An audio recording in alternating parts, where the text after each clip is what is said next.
caso, bueno, de lo que ha pasado con el campo y todo lo demás que ya vamos a preguntar. Jorge, Sebastián Bodeman, aquí en FM Libertad de Nuevo Ya, con Marita lo saludamos y le damos la muy buenas tardes. Gracias por atender, ¿eh? ¿Qué tal, Sebastián? ¿Qué tal a todo el equipo por ahí? No, al contrario, gracias a ustedes por llamar. Bueno, Jorge, ¿qué ha quedado en limpio de esta última reunión que han mantenido con el gobierno? Hemos leído algunas cosas de lo que ustedes han considerado del encuentro con el presidente Alberto Fernández. Bueno, el tema central, el tema precios, el tema retenciones también. Pero bueno, la impresión que se llevan ustedes de la palabra del titular del Ejecutivo Nacional respecto del compromiso, ¿no?, que ha asumido, en donde les ha dicho que no va a haber aumento de retenciones y si ustedes creen en esa palabra que ha asumido el presidente, ¿no? En realidad tenemos que creer porque no hay otra alternativa. La otra alternativa es ir directamente a la confrontación que tampoco deseamos, pero que lamentablemente si el diálogo no persiste, obviamente las medidas de fuerza aparecerán. Pero en este caso hemos tratado de ilustrar o de informar al presidente y varios ministros que estuvieron con nosotros de que realmente el sector primario, el sector agropecuario, no es formador de precios y tampoco tiene un porcentaje alto de influencia sobre el precio que nosotros, la gente, compramos los alimentos en la góndola. Claro. Hay un promedio de entre un 10 y un 20% de participación en ese precio final, con lo cual en el resto de la cadena hay un 80% de otros segmentos u otros eslabones que son los que conforman ese precio que estamos pagando. Y dentro de esos eslabones está el Estado también, con una carga impositiva que oscila entre el 40 y el 50%, para que la gente entienda, el producto alimenticio que uno compra en el supermercado, el 40 o 50% son impuestos.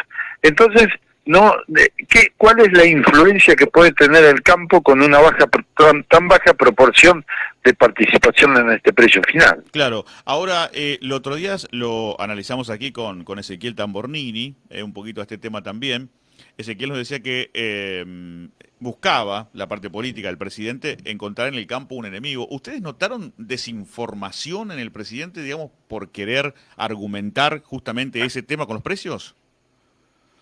Yo lo que creo es que hay un sector del gobierno que busca la confrontación o busca el conflicto con el campo. Y lo busca por una cuestión ideológica, también porque con el relato que se está fabricando, que como el campo exporta, ganan plata y como ganan plata tienen que pagar impuestos, logra un objetivo recaudatorio. Inclusive, aunque no tengan renta, no importa, no le interesa si el productor tiene que vender capital para pagar impuestos. Lo que le interesa es la recaudación. Y este relato es muy mentiroso porque la realidad es que lo que logramos exportar, si exportamos 100 pesos, el productor lo único que llega a ver son 30 pesos, Claro. porque en el camino las retenciones y los impuestos que se los queda el Estado es una proporción altísima, de casi un 70%. Y además el productor no cobra dólares como piensan, cobra pesos convertidos al valor del dólar oficial, que son 80 o 90 pesos. Pero bueno, esto la gente no tiene por qué saberlo, pero sí se utiliza desde un sector del gobierno para generar un relato político que lleve a la confrontación del campo con la sociedad.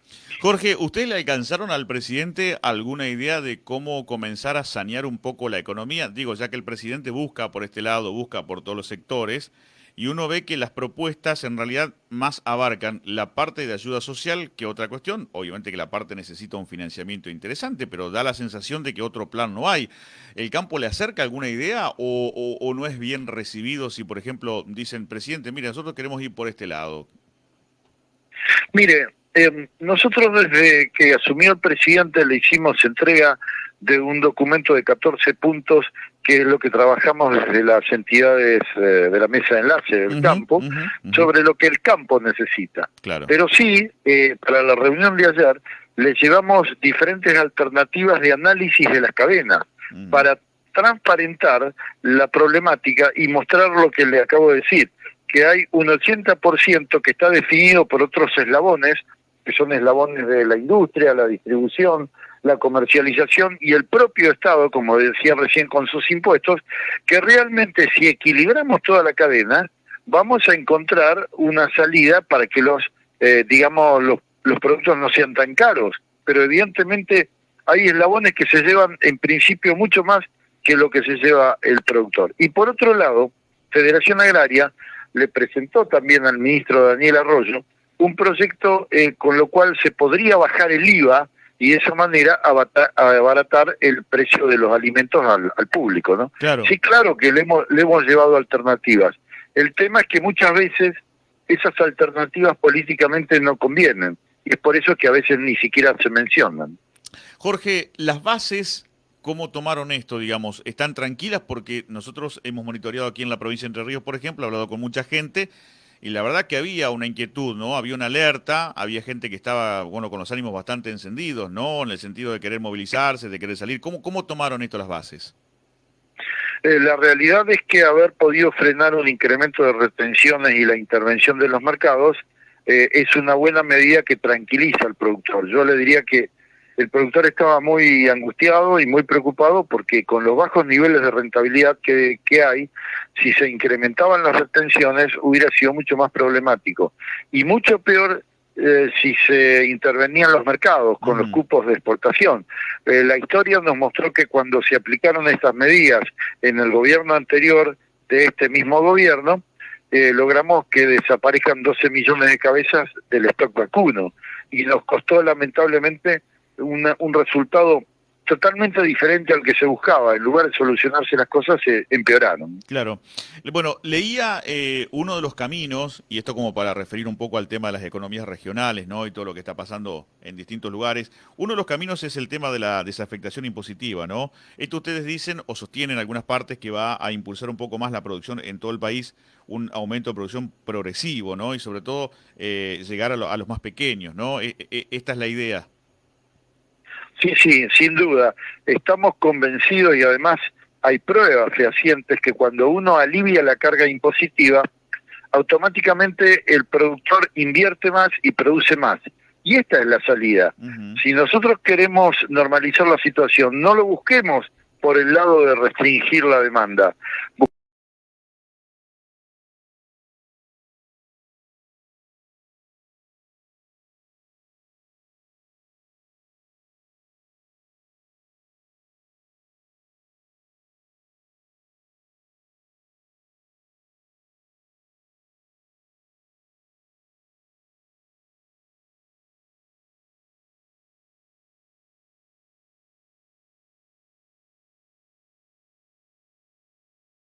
Ameritar más encuentros y más reuniones. No sé con qué periodicidad el gobierno les prometió juntarse. En realidad el gobierno nos pidió que en forma urgente y lo más rápido posible nos reunamos para empezar a analizar todas estas cadenas. Nosotros estamos dispuestos a empezar cuando el gobierno quiera. Hoy la decisión de poner fecha es del propio gobierno que nos convoque y que ahí estaremos con todas las herramientas y el material necesario como para empezar a trabajar. Claro, acá el clima en Entre Ríos de los productores, ¿cómo es? ¿Se han tranquilizado un poquito? ¿Ha tenido contacto con gente de Río? Imagino que sí, ¿no? Sí, yo le diría de que el solo hecho de haber podido frenar un incremento de retenciones y de cupos de exportación que iban a ser muy nefastos, por lo menos tranquiliza los ánimos que se estaban poniendo muy densos, ¿no? Porque la verdad es que el productor estaba viendo una situación sumamente comprometida. Ahora, daría la sensación de que, por ejemplo, no sería momento de volver a protestar en rutas y todo eso. ¿O ustedes creen que aportarían algo, tomar alguna medida extrema de ese tipo? Mire, yo lo que creo es que si se llega a una medida de protesta, no vamos a ir a cortar rutas. Las medidas van a estar centradas con lo que se hizo cuando tuvimos el conflicto con el maíz hace un mes atrás. Se van a suspender las comercializaciones, porque acá lo que el productor quiere mostrar es no molestarle ni embromarle la vida a la gente, sino que demostrar que si realmente el campo para y no produce, el Estado no tiene recursos. Le queremos mostrar claramente lo que significa el campo para el Estado, que son nada más y nada menos que entre el 70 y el 80% de los recursos de las arcas del Estado. Con el tema del maíz, ¿se va a llegar a un acuerdo? De acuerdo a lo que opinaba Basterra, hoy lo leía, él dice que van por el camino correcto. ¿Son optimistas con esto? Sí, mire, con el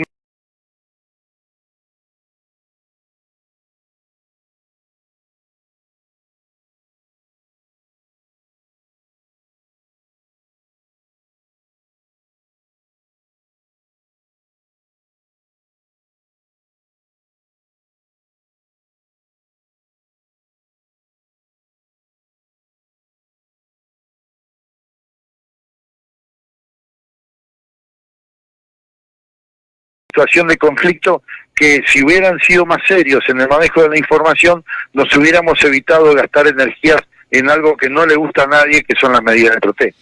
Claro. El tema del aumento de combustibles, ¿cómo está impactando actualmente en el campo? El otro día lo charlaba con un productor, bueno, obviamente expresaban su preocupación por las subas constantes y además, digamos, cómo varían en el tiempo, ¿no?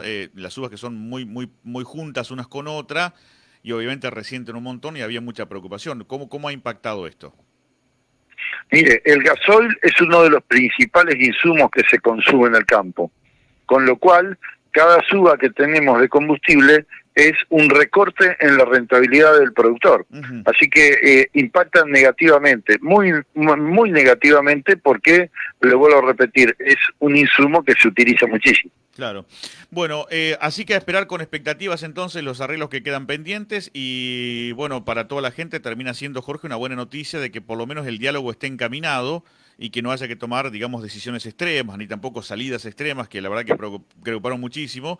Y queda claro también el tema de los precios, que era algo que justamente la gente se venía preguntando cómo es, qué tiene que ver el campo. Porque el gobierno es como que instaló todo eso y a la gente le había quedado esa sensación, ¿no? Decir, bueno, pero el campo y todas esas cuestiones. Pero por suerte eso se va aclarando y bueno, aquí con su palabra que hacía falta, la verdad que las cosas quedan más que claras también. Me alegro mucho porque yo creo que justamente lo que hace falta es claridad en la información que le llega a la gente. Hasta ahora hemos logrado esto puntualmente por el momento. Lo que no quita es que después el gobierno quiera cambiar las reglas del juego. Ujú. Lamentablemente, si las cambian, nosotros también tendríamos que cambiar nuestra metodología y llegar a una protesta. Pero al día de hoy, por lo menos, hemos conseguido que no se incrementen ni retenciones ni se ponga cupo de la exportación. La mesa de enlace, ¿cuándo vuelve a reunirse? ¿Todos los componentes? Nos estamos reuniendo todos los lunes. Ujú.